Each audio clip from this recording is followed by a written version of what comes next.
नमस्कार, मी नाना आहिरे. आवाज in news Marathi चॅनलमध्ये आपलं सर्वांचं स्वागत करतो. बघूया आजची ठळक बातमी. नमस्कार, मी सुनील सोनवणे. मनमाड कृषी उत्पन्न बाजार समितीचे सभापती संजय पवार यांनी मनमाड कृषी उत्पन्न बाजार समितीची कराराने दिलेली जागा 99 वर्ष करार पूर्ण होण्याआधी बेकायदेशीररित्या ठराव करून ताब्यात घेतली, तेही बोगस आणि बनावट ठराव केलेले याची चौकशी झाली पाहिजे.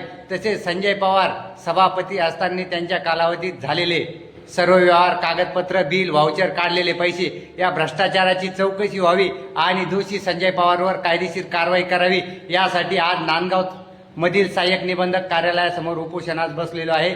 तरी शासनाने त्वरित दखल घ्यावी आणि मनमाड मार्केट कमिटीचे भ्रष्ट सभापती संजय पवार यांच्यावर कारवाई करावी. जय हिंद, जय महाराष्ट्र.